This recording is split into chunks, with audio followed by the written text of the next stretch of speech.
Well, as I mentioned, my name is Jason Johnson, and I represent the WhyTry organization.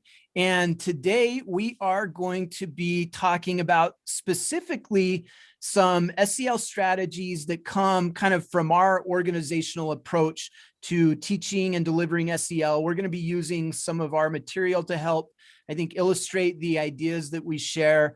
And I'm thrilled to have the guest panelists on that we have today. So let me introduce who we've got with us, and then we'll get right into it, discussing SEL strategies that motivate students and foster resilience.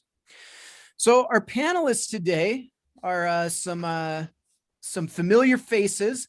First, we've got Mr. Bruce Bushnell.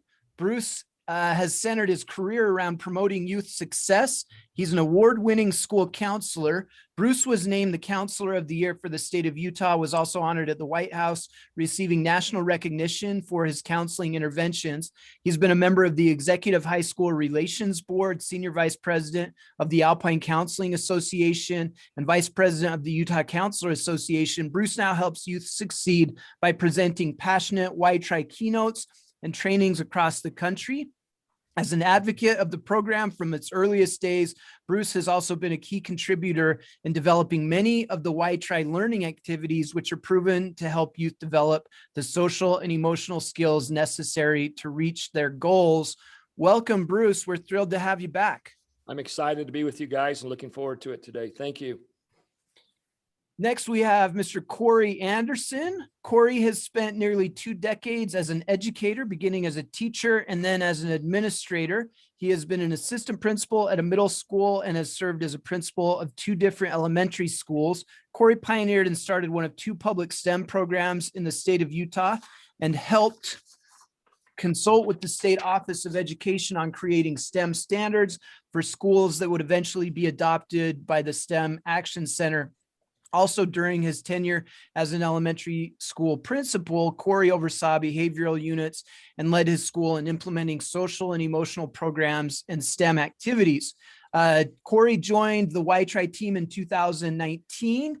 He is a trainer and director of curriculum development after using its social and emotional tools for close to 10 years in his administrative duties. Corey, welcome. We're thrilled to have you.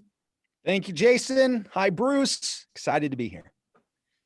And then I will. I'm the guy that gets to moderate these. I guess most frequently. My name's Jason Johnson. My background is I'm a school psychologist, and I came over to WhyTry. It's been about 6 years since I left the world of public ed and came over to the world of WhyTry, and it is one of the great experiences I have in life, being able now to collaborate and work with educators and mental health professionals throughout the country, and in some cases even globally. Just an absolutely awesome experience that I am unbelievably grateful for. And these webinars that we've been doing have been a great way to, I think, really kind of for all of us to stay connected as a community of professionals and colleagues. And today I'm looking forward to the discussion. So I think I'm going to let Corey kind of do the heavy lifting early on. By the way, when we finish up today, Bruce is going to share a little bit of information about how you can access some of the resources that we're going to talk about. We want to give a couple of these to you so that you can use them, put them into practice. So stay on for that, because Bruce will tell you how to access those. But let's start today. I'm going to throw it over to Corey and let Corey get us started on our discussion of SEL practices and strategies for motivating and fostering resilience. Take it away, Corey. Thank you. I just to double check, I want to make sure that I shared my screen correctly and that you guys can see it. Is that accurate? Yep, looks good. Sounds great. Well, welcome everyone. I'm excited to be here. I'm excited to join Bruce and Jason in talking about these strategies. In order to set the stage for that, I get to share with you the foundational principles of what WhyTry is built on, what our organization, this model it drives everything we do. And I'm excited to share this model with you.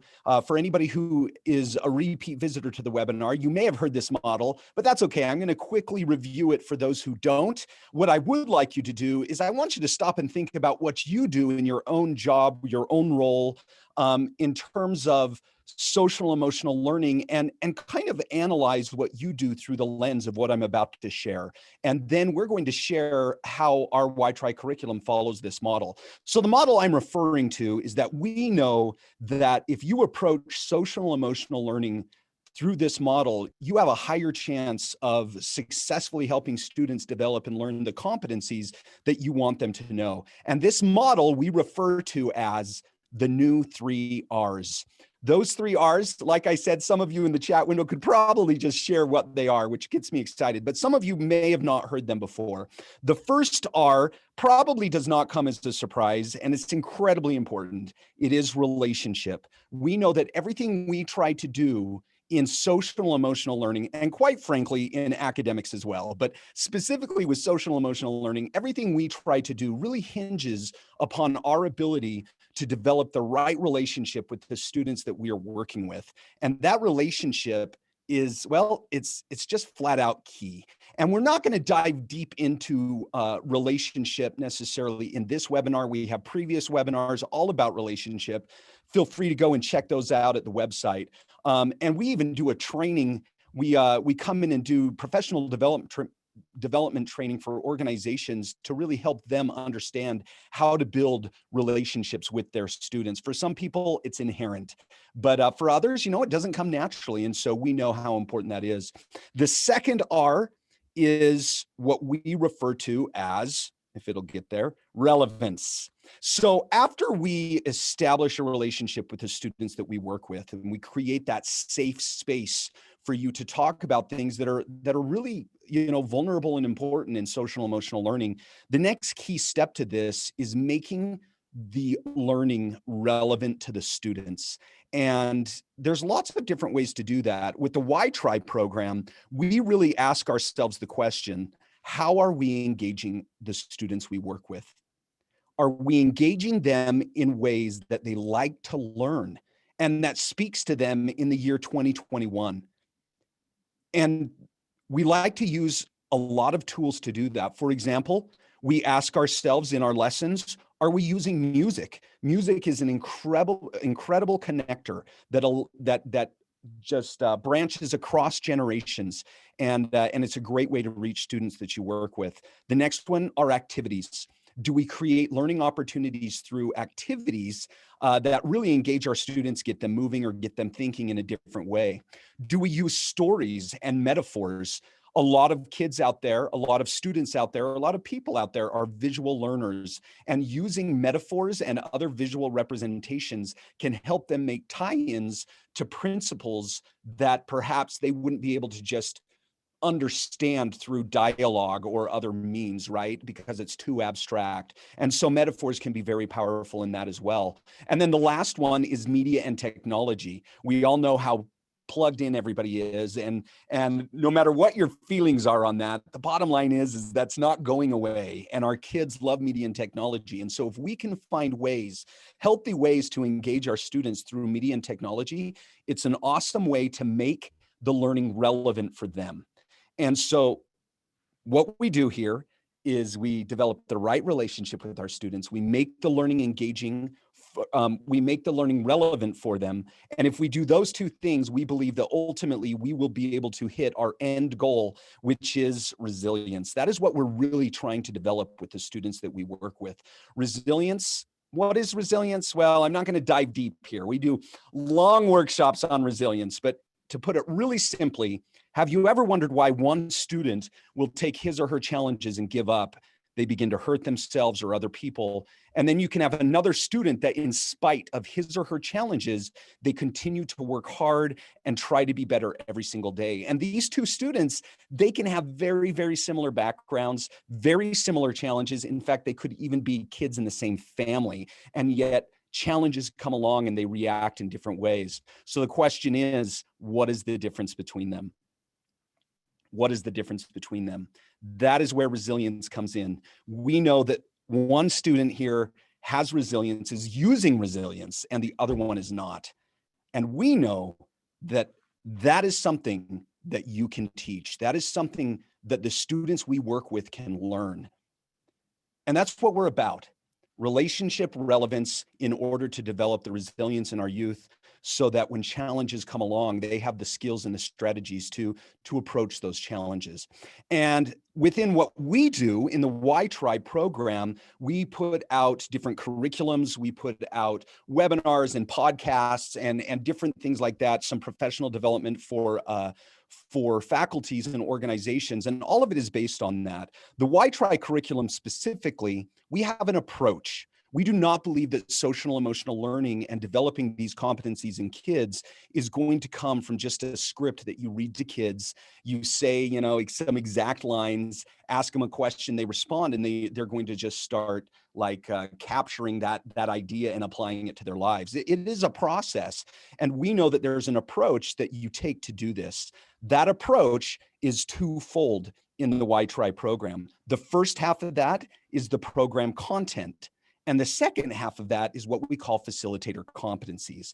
So to get more specific, because what this really is it's taking the 3 R's and putting it into practice here. The program content is the relevance piece, and the facilitator competencies really is speaking to building that relationship with students. And so to get even more specifically to what we use and what we do, our program content, in order to reach kids in the learning process, we use visual metaphors, learning activities, music, video media, PowerPoint tools, student journals, stories, real world examples. Just all of those components are a part of the curriculum, and that is part of our approach. The other half of our approach is everything that you do as a professional to create a safe environment for authentic dialogue by building relationships with your students. And all of these competencies will create that environment and create that relationship and facilitate that learning. These competencies, there's 10 of them here. I'm not going to go into depth into all of those right now. Jason's actually going to speak about one of those a little later. And if you look past at some of our other webinars, we actually pick one of these every month or so and do a webinar just on that competency. And so Jason's going to share a little bit more about that. What I would like to share now is, and what Jason and Bruce will actually also be sharing, we're going to do some examples for you. We're going to model this approach by sharing some of these tools and resources with you and showing you what that looks like, or at least explaining it. What I would like to do is I would like to just pull a little bit from that list of program content and explain how we use a couple of these components to facilitate a social and emotional learning lesson. The two components specifically that I'm going to refer to are the visual metaphors and a learning activity. So for example, one of our units in the WhyTry program, let me skip past this slide, excuse me, we'll wait for that list.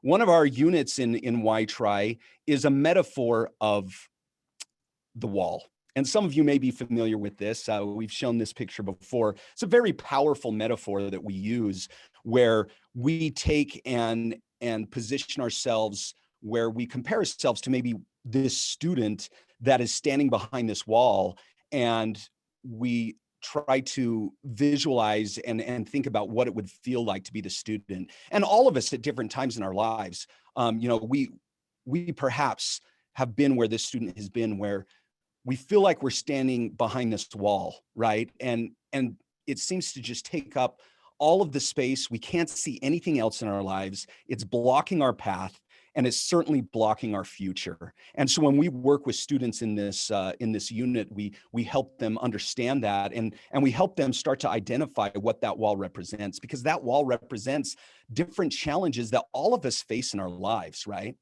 But the difference is that we don't necessarily have to stand that close to the wall. And so what we do is we use those other tools to help that metaphor come to life. Tools such as activities in music and media and videos and stories and things like that. For example, let me share with you an activity that we would do in conjunction with this metaphor of the wall. So this activity is actually called Zoomed In. And what I'm going to do is I'm going to ask you guys to respond in the chat window. For each one of my prompts, I'm going to give you about 7 to 10 seconds, I would say, to guess what picture you are looking at. Okay, so here we go. Are you ready? Picture number one.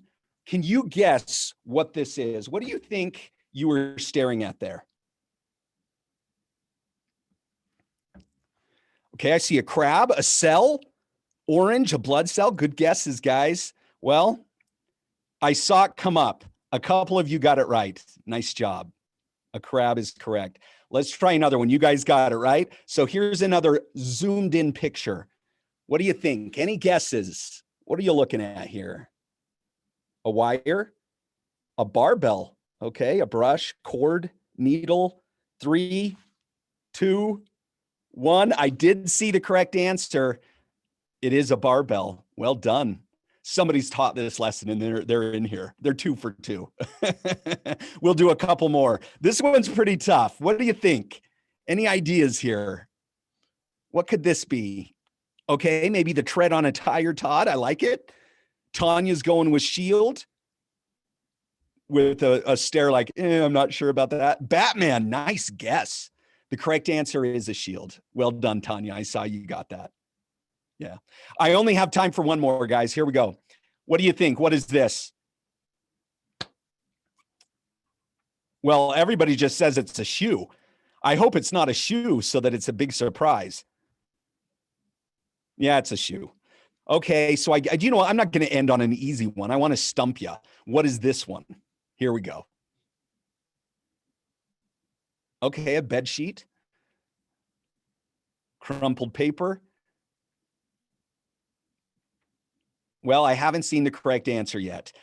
Oh, Sarah, you did. She's looking at our virtual lesson of the wall. That is correct. It is a can. Well done. That is correct.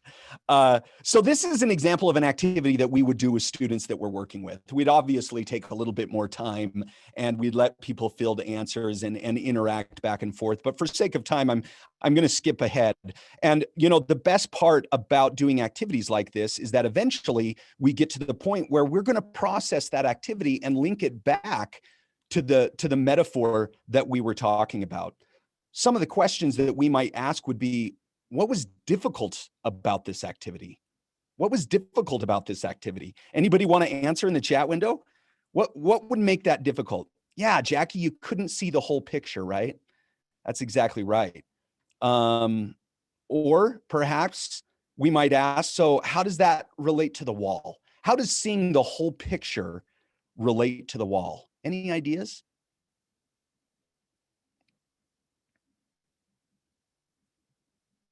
Preparation, maybe? Not knowing the whole student, that's applying it to maybe our own practice. A limited perspective, right? Yeah. And so you're going to go through these and we're going to go through those questions one by one with the students and help them make stronger tie-ins to the metaphor. And those types of moments and dialogue with your students are going to have a lasting effect where then they start looking at their own life and applying it and seeing how it relates. And then you can go and take the metaphor in its entirety even. And let's see if I can get the whole thing to pop up. I can't, dang it. Oh, well.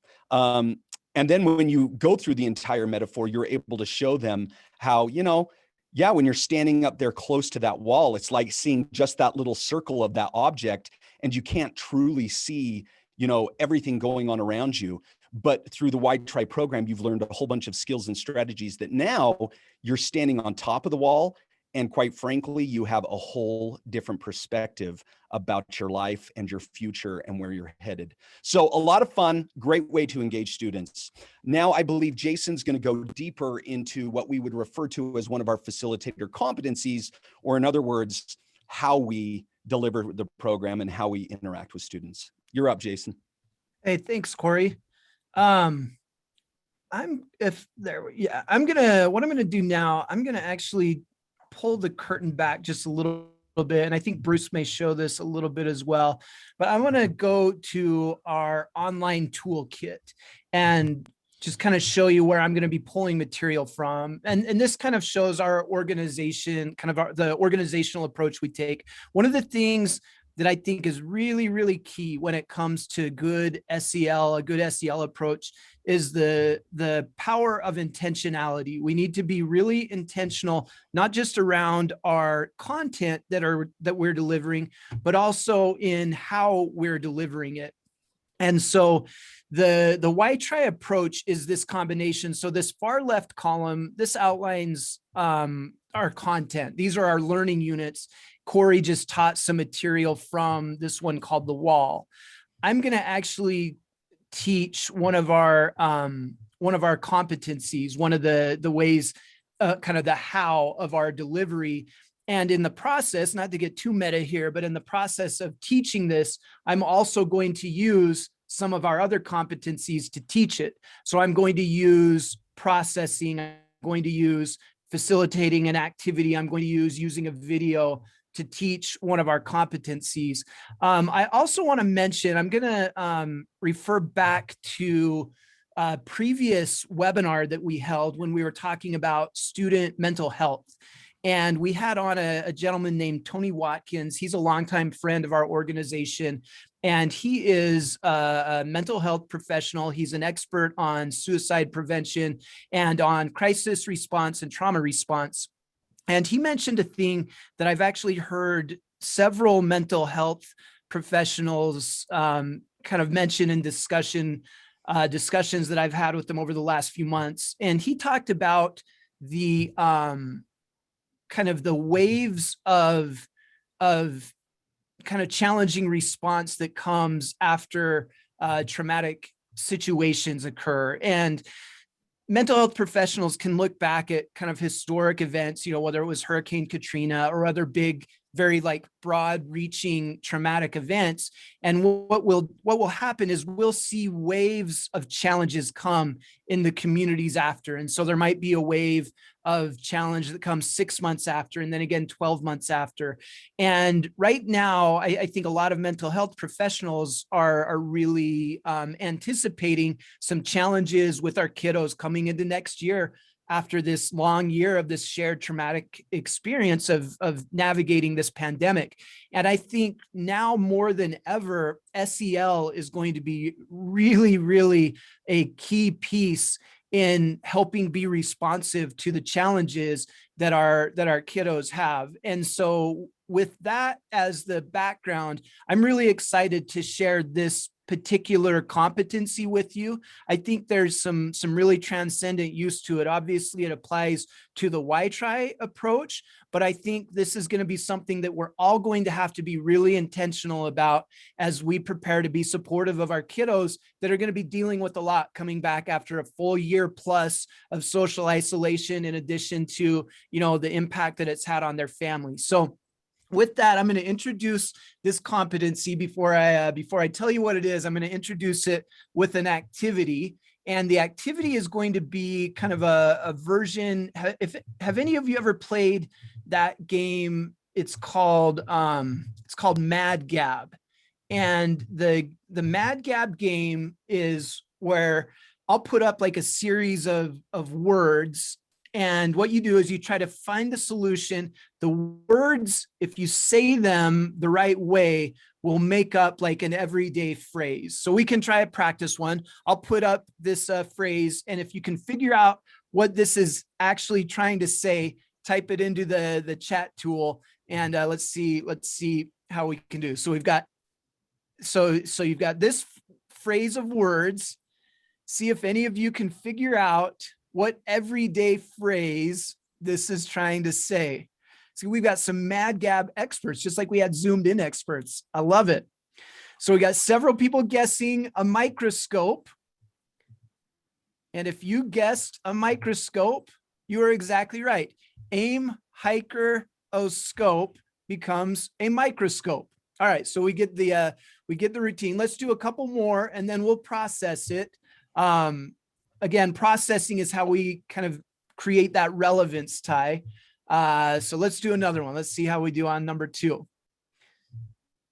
See if you can figure out what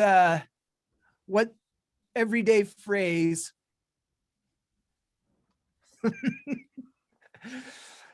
Some of you are quick.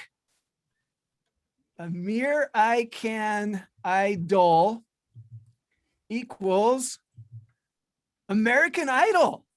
You got it. All right, we'll do a couple more and then we'll process it.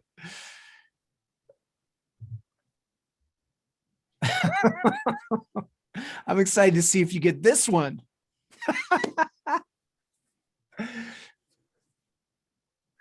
All right, we've got a great debate between No Sir and Nose Hair. Well, I am thrilled to inform you that if you guessed nose hair, you got it right. No sayer become nose hair. Oh, a couple more.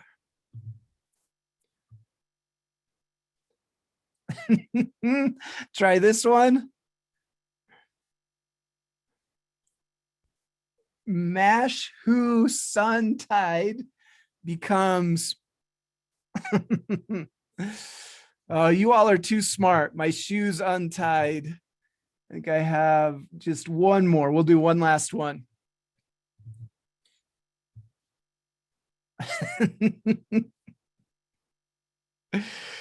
See if you get this one. I think the consensus is that tortilla chips becomes tortilla chips. All right, so now we're going to process this. Anytime we do an activity, we want to process it. This is how we connect the activity to the learning concept that we were trying to make. And activities have always kind of been kind of the secret sauce to our approach. We have a lot of these big ideas and these concepts that we follow, but activities is where you experience it and it all comes together. It's really powerful, and we can do these just like we've demonstrated even in a virtual setting. So let's process the activity that we just did and connect it to this concept, this competency I want to talk to you about. Oh, I had one more. Now I got to show you what it is. I did have one more. Sorry. This was a pair of tennis shoes. Okay, let's process now. Question number one, go ahead and respond in the chat tool. What skills were helpful to being successful in this activity? What did you have to be able to do? So reading definitely helps, Lenora. Auditory processing. I'm glad you said that, Lexi. Reframing with your mind, sounding it out, blending those, decoding, phonetics. We have all these pieces. What were the things that made this activity difficult?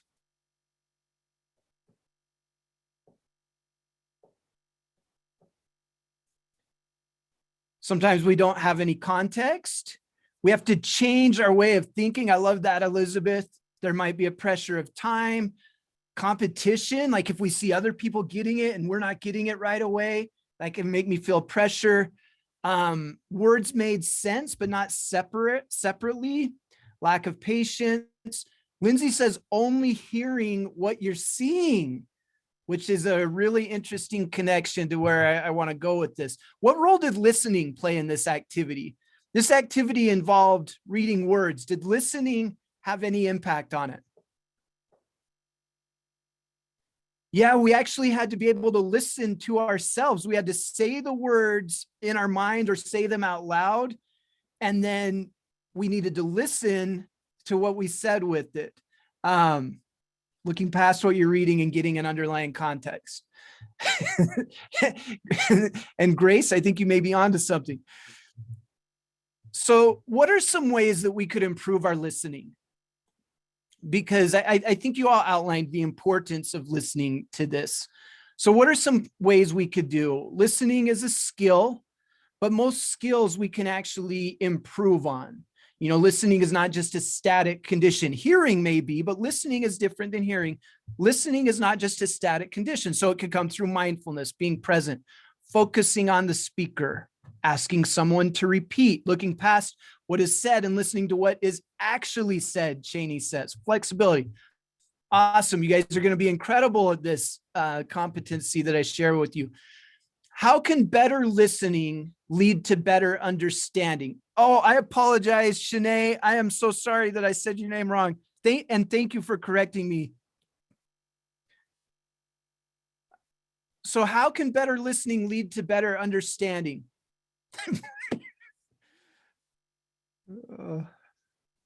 Because that's really what we're trying to figure out in that activity is we're trying to understand what those words were actually saying, but they didn't immediately sound like what they were actually saying. So what do you think? Respond in the chat tool. How could better listening lead to better understanding? Todd says it can give us context, listening to learn instead of giving the answers. So this sets us up for the competency I want to share with you. And I truly believe that this is going to be one of our most important competencies coming back out of the pandemic. We have just shared a traumatic experience over the last year, and our kids are bringing in with them a lot of baggage. And quite frankly, many of us and our colleagues are going to be bringing in a lot of baggage as well. So the competency that I want to review for you today is something we call resilient listening. And if any of you are familiar with the concepts of like empathic listening, compassionate listening, or deep listening, it has elements of that. And what we mean by resilient listening is as follows. It's actively listening to others in a way to increase empathy and establish greater connection between you and those that you're delivering the WhyTry or the RFI, or just that you're present with. Resilient listening is more than just hearing the words a person says. It requires active effort and focus on the part of the listener. So here's kind of our tips for resilient listening, our steps for resilient listening. Step number one, it's kind of the thinking step. In it, we need to be willing to be vulnerable when listening to others. Being vulnerable may require us to let our guard down a bit while listening. Don't be thinking of an explanation of what your response will be. Be focused and attentive on what the individual is saying through their words and through their actions. Try to think beyond just the words or behaviors that the individual is communicating with. Try to sense what the bigger idea or feeling is that they are communicating. Just like the Mad Gab game we just played, the words that are being expressed may not be expressing the full idea or full feeling that is behind it. As educators, we're trained to talk and share our ideas. It's okay to speak a little less and allow students space to express ideas. Step number two is kind of the feeling piece. Exercise empathy. Keep your focus on the other person. Try to sense what they're feeling and perhaps even feel a small portion of it yourself. Don't be afraid of differing views. Validating their feelings doesn't mean you have to agree with or support their actions. And then number three is kind of the doing phase, and that involves being understanding. Their words may have a different meaning to them than they do to you. Acknowledge your own biases and perspectives while seeking both cultural and generational understanding. This will help to bring relevance to your message, which lines up with the 3 R's piece that Corey talked about. And then feel free to verify with them what you think that they're feeling to make sure that you're all on the same page. It's something that I think we all intuitively know is really important, but we have so many distractions as educators sometimes, including all of the kind of yearly milestones that we're working towards, that I think sometimes this empathic or resilient listening can get pushed to the background. I really think it's going to be one of our most critical skills coming out of the pandemic and going into next year to help support our kids coming back into this, and quite frankly, to support one another. So I mentioned we do, when we teach, we try to teach with activities and media. So I have got a video clip that I'm going to share. It's probably one most of you have seen. It's from the Inside Out movie. And there's just this great video clip of, I think, a powerful example of the difference that resilient listening can make versus just hearing the words that a person says. So let's go ahead and watch that, and then we'll finish up and I'll throw it over to Bruce. So in this image, you're going to see Sadness, the character Sadness, giving us a powerful, powerful example of resilient listening. And I have a hunch we're going to need to be doing a lot of this going into next year. After I hit play, do me a favor and raise your virtual hand if you can see and hear the video.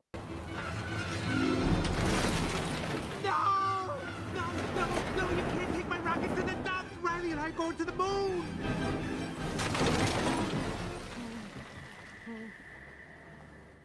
Riley can't be done with me.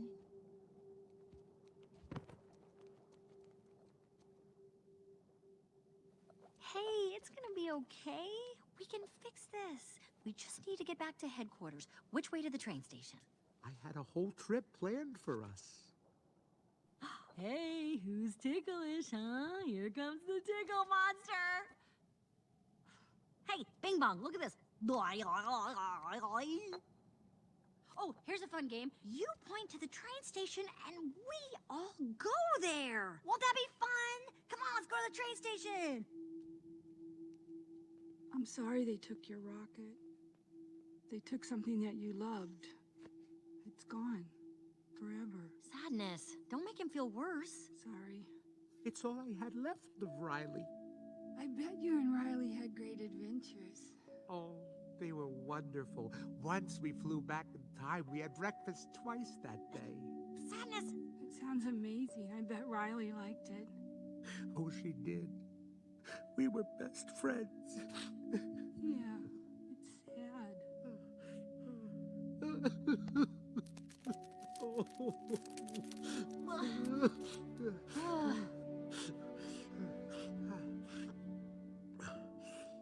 I'm okay now.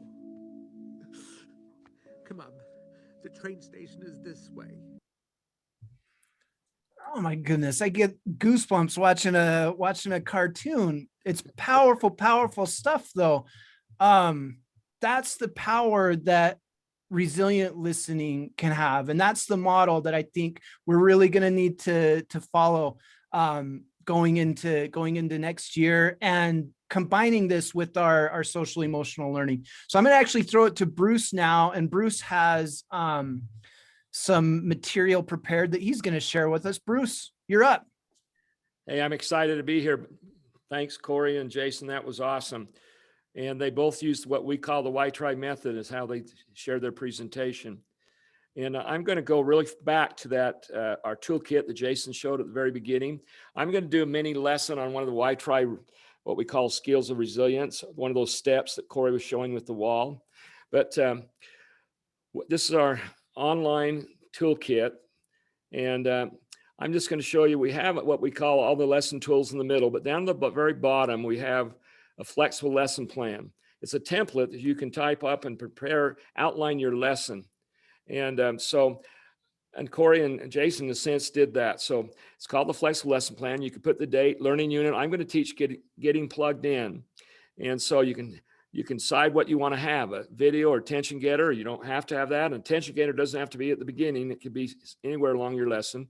A walk through the actual lesson, or what we call the metaphor. We call it the visual approach.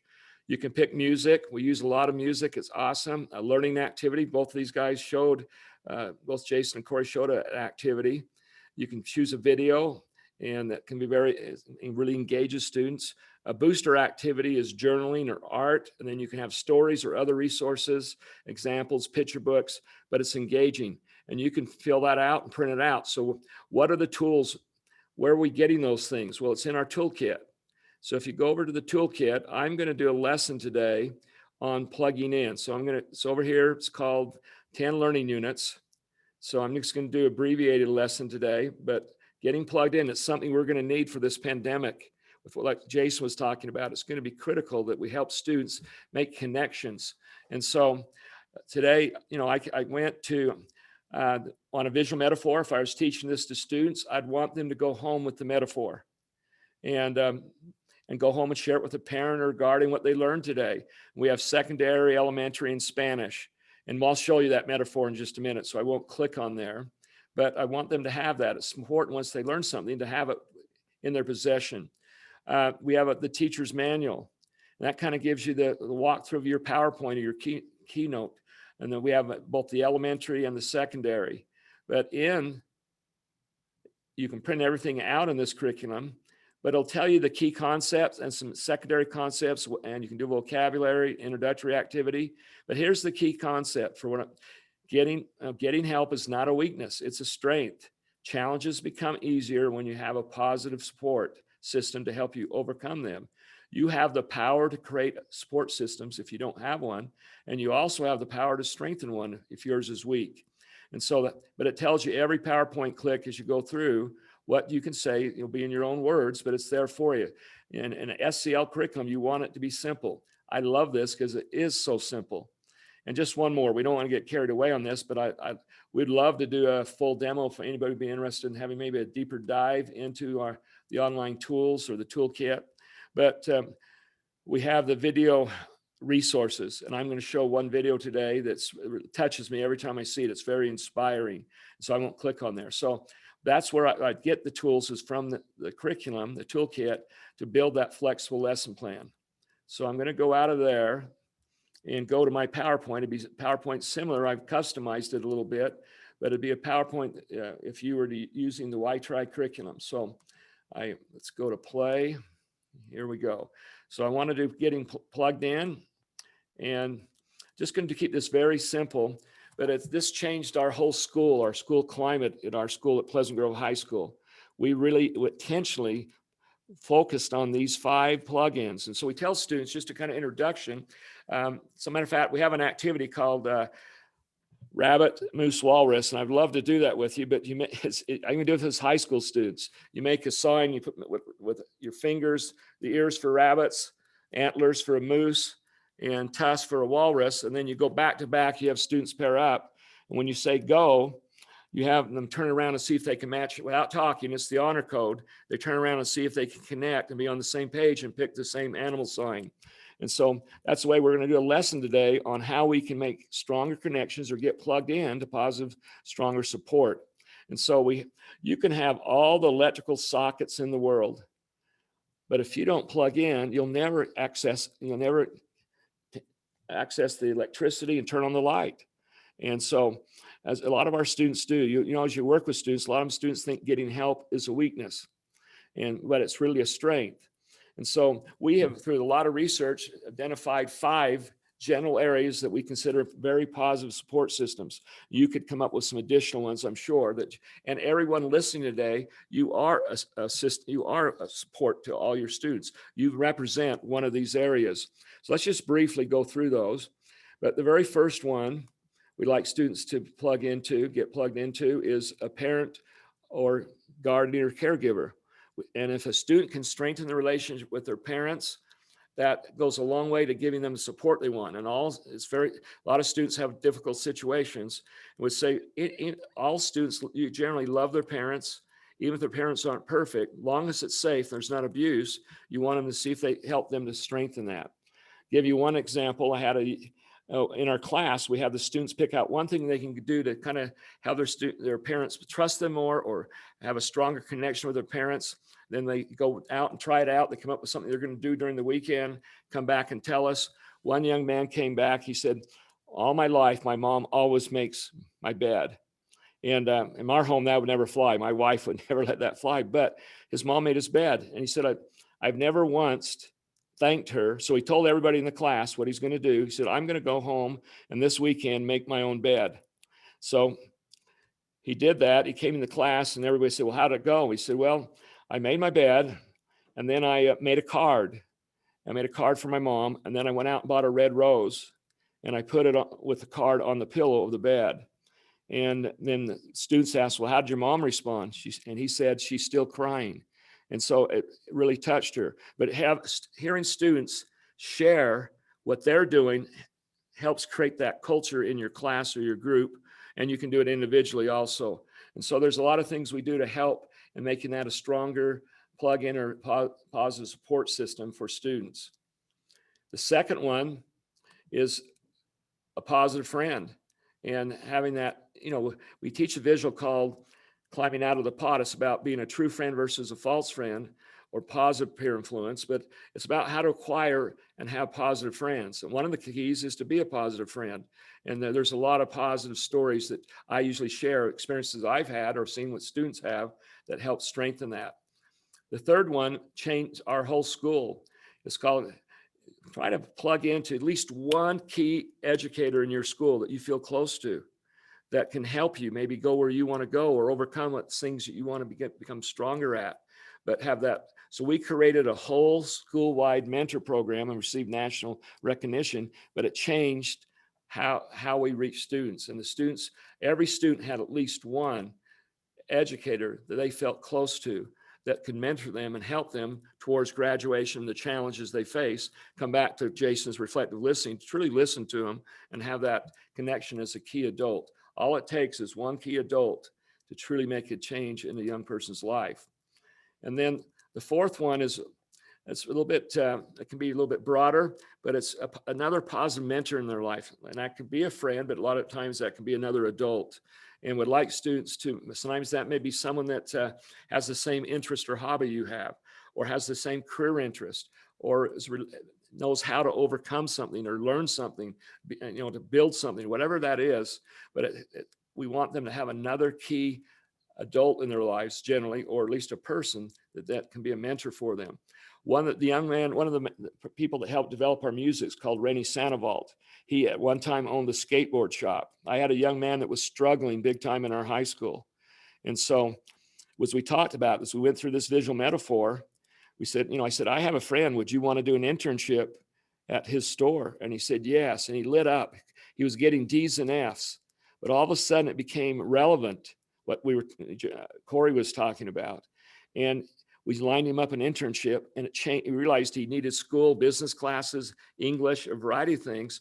And a D- student went to a B student because he got engaged. He had purpose and meaning what he was doing. So a positive mentor, you can do some really positive things with your students related to getting that plugged into that support system. And the last one is, it's one maybe you could have a lot of different things, something that inspires or motivates you to do good. And that could be music, art, dancing, mechanics, poetry, reading. That could be tapping into or plugging into a higher power. It could be, in our school, we used a lot of what we call service learning in WhyTry, getting plugged into service, because that inspires you, to motivates you to do good. And we had several of our WhyTry classes. We made quiet books for a women and children domestic violence treatment center, and we made them. We spent quite a bit of time making them. They were really cool. And these special quiet books for children. Then we went down to the center, delivered them, and then we played with the kids, and then got a tour of this women's center, children's center, and it was awesome. And about 6 of our students volunteered for the whole year, did volunteer work at that center. But that's a great way to help when students can get outside of themselves. And so we would like all students to have at least 3 of these 5, and then generally positive things will be taking place in their lives. But if they don't, we talk about there's 2 parts to how we teach this in the lesson: how you can strengthen one, and if you don't have one, how you acquire it. And so with our time, I would like to share a video. I would like you in the chat window to, as you're watching this video, put in what are the resources this young man Kyle plugs into, or what do you think he has plugged into, even if it's not in the video, to get where he is. And just put that in the chat window. It's very inspiring. Then we'll process it briefly after.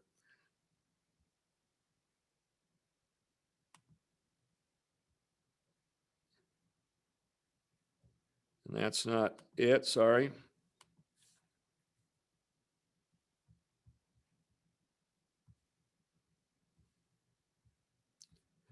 I went to the wrong, I have this customized, but I hit the wrong little square. So give me just a second. We'll go right back to it. I got excited. Show you this video. Here we go.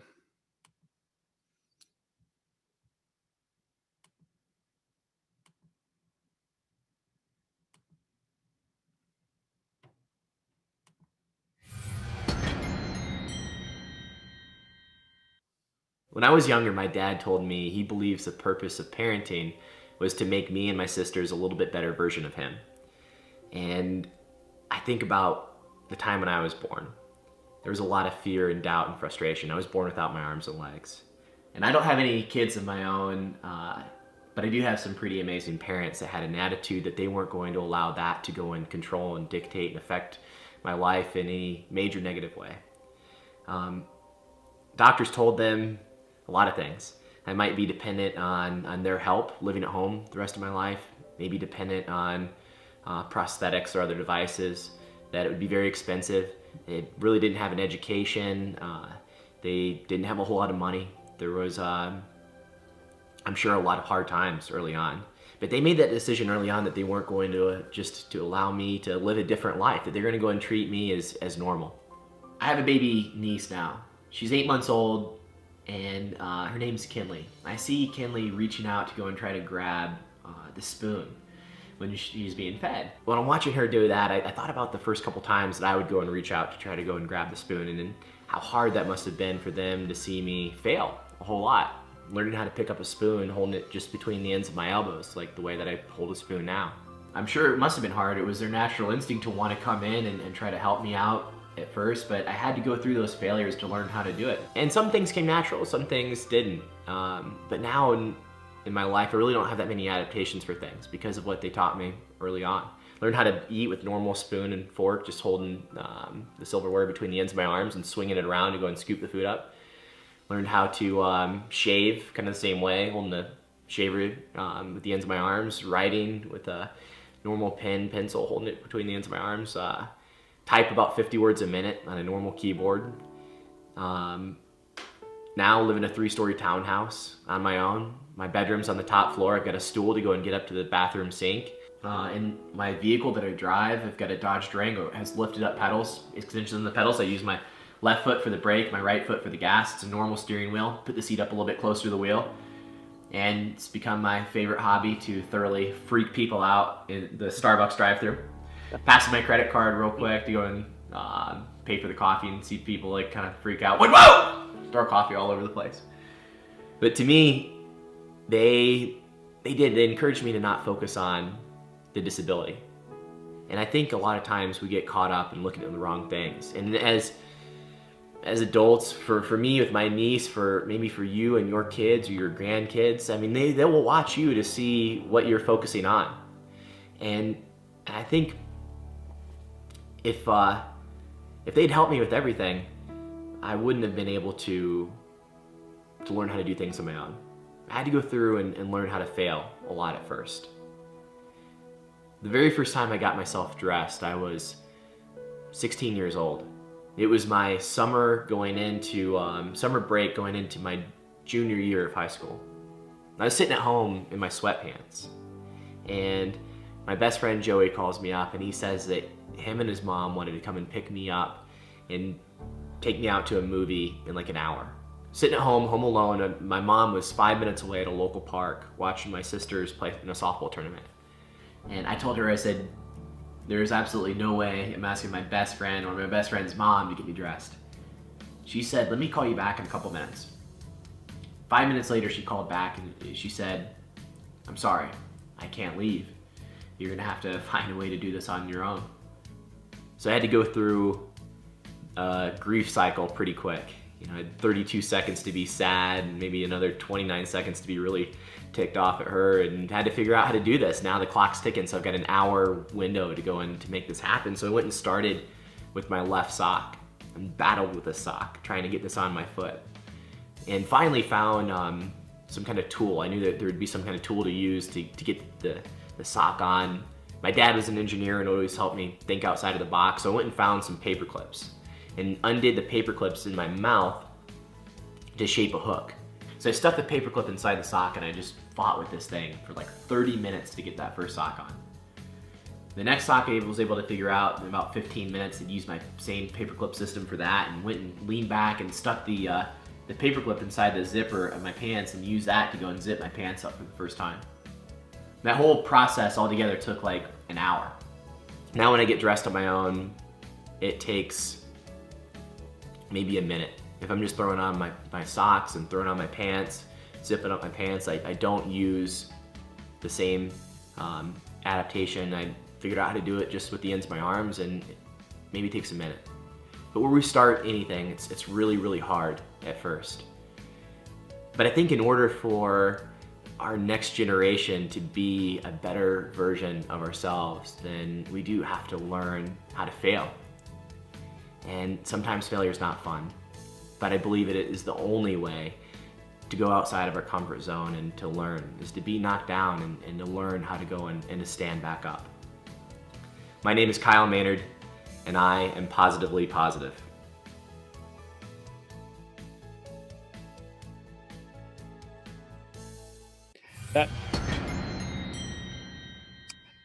That always touches me. It's you know, I've a lot of amazing comments in the chat window. I mean, I'm like Marilyn, I think said, I don't, at least I don't have any excuses when I see that. I say, look at my life and it's so simple, but there's a couple things about Kyle.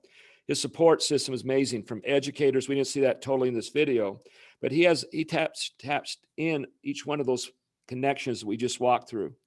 And he had parents, he had coaches, he played football. He was a linebacker. He was an all-state wrestler. That's one of the most amazing things. And he could type faster than I can type. And he's very good friends, and he's presented with our founder, Christian Moore. And we know Kyle. But anyway, that's inspirational. But that's an example of someone that's plugged into those positive support systems. And we say to get help, it's not to become enabled. It's to learn how to be self-reliant. And everybody kept saying to be resilient. And so anyway, that's a powerful, and a lot of you put that in, that he had, you know, parents that treated him normal, and he focused on what he could do, not on what he couldn't do. So thank you for all your comments there. That was amazing. Just in closing, we'll just do just this for about 1 minute and then wrap it up. We have activities, of course, and I love this one. It's just called the connection quiz. And I started to put it on. I'm going to put this on for about 30 seconds and just do the first 3 because our time is limited. But I'm going to put this quiz on and see how you do. Just do your best. If you have it in your mind, or if you have paper and you can write it down, great. Name the 5 wealthiest people in the world. Name the last 5 Heisman Trophy winners. Name the last 5 winners of Miss America. We'll put them all on, just see if you can come up with any of these. Name 10 people who have won the Nobel Peace Prize. I think I can name 2 or 3. Name the last 6 Academy Award winners, actors or actresses. Name the last decade worth of World Series winners. I can maybe get 2 or 3 there. And maybe as you're looking at that, you may struggle with that too. I think I would have flunked that quiz. Even though these are famous people that maybe are put out there in society in front of us all the time. But here's the second quiz. See how you do on this quiz. And again, with students would take time. We have great discussion on this. But your second quiz today. List 3 teachers, counselors, school administrators, educators who aided you in your journey in school. Name 3 true friends. Name 5 people who have taught you something. That's pretty easy to do. I think I could get 100% so far. Think of 2 or 3 people who make you feel special when you're around them. You feel lifted up. Think of 5 people that you enjoy spending time with. I enjoy spending time with our WhyTry staff, Corey and Jason, a lot of people, but there's a lot of people out there I enjoy spending time with. Name 5 heroes whose stories have inspired you. And so I have a feeling that you'd probably get 100% or close to 90% on this quiz. And you, with your students, can talk about that. I just have one teacher, and I'll close with this. He said, was at my high school. He was a science teacher, and he was not an easy teacher. He was very demanding, but he saw something to me, and I didn't have that confidence in science, and I was struggling. But I knew 100% he cared about me. He showed up to my games. He met us at the door, knew what we cared about, and he inspired me. But I knew he sent a clear message that he believed in me and my potential and who I could become, and he cared about me. And it made all the difference in the world. And I excelled in his class, but it transferred over to other classes. And his name's Mr. Webb, and I honor him for that. So each of you would have the same thing, that we could have discussion. So one of the greatest things we can do in this pandemic is help students make those important connections to positive support systems. And that just gives you just a small example today of some of the things we have in our curriculum. So in closing, it's time to close. We would like to, Jason will put these up. I'll hit my stop share. But we would love to give you a gift today, and maybe Jason, you can put it in the chat window. But we have what's a parent resilience guide for helping parents to foster greater resilience. It's a great tool, and then to help teach their children resilience, kind of like we just saw with Kyle Maynard. And so it's resilienceguide.org, and Jason can put that up. See, I'm still need to get out of here so I can see you. And I just put it up, Bruce. It's in the chat Okay. tool. okay, very good. And then we would love if anybody had interest. Well, that'll come up as the webinar ends.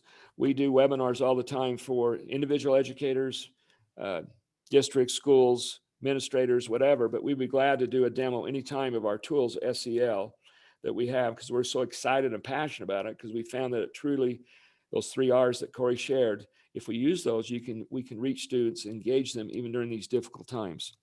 And also, is there anything else, Jason? Am I missing something? No, I've got some slides up right now that are going to be rotating through. If you want to get a hold of us, or if you want to see a demo like in further detail, you're going to see up here next. Actually, I'll put it up right now, a QR code that you can hold your camera up to, and that'll take you to a page where you can get more information. What we shared today really was just kind of the tip of the iceberg. And we have a lot more strategies. There's a lot more where that came from. And, you know, we love being able to share what we can with everybody. And, you know, our great enjoyment is when we actually get to go out and collaborate with all of you and, you know, work in whatever capacity works out for us all to be in. But that's I think we added, I'm going to put in the chat tool again, the parent guide link, and then take a look at that QR code. But yeah, I think we got it all. Let's give a big round of applause for our panelists, Bruce and Corey. Thank you so much for bringing your expertise to the table today, and then give all of yourselves a huge round of applause as well. You know, normally we go around at this point and I ask the panelists, what's giving you hope right now? We're short on time, but I will tell you that I am so impressed. I continue to get stories and people talking to me about the role that educators are playing right now. And I think SEL is going to continue to be so important and so valuable in helping kids transition back and really being able to support our kids across the board in what they need. So we're thrilled to be able to share this with you. Bruce, Corey, any final thoughts or parting ideas before we finish up? No, I think you said it, Jason, but thank you everybody for what you do to make a difference in young people's lives and your family's lives and the staff that you work with. But and we'd love to be a resource in any way we can to help you and support you. Thank you all. Absolutely. So big thanks. Next, I think we're going to be holding one next week. I don't recall what the topic is. I think we're finalizing that, but we'd love to have you all back next week and share some more information with you. And then otherwise, hope you all have a great afternoon and a great weekend. And thanks for taking good care of these kids. Lucky to have you, and you inspire me. So thanks, everybody. I'm going to play us out with a little music.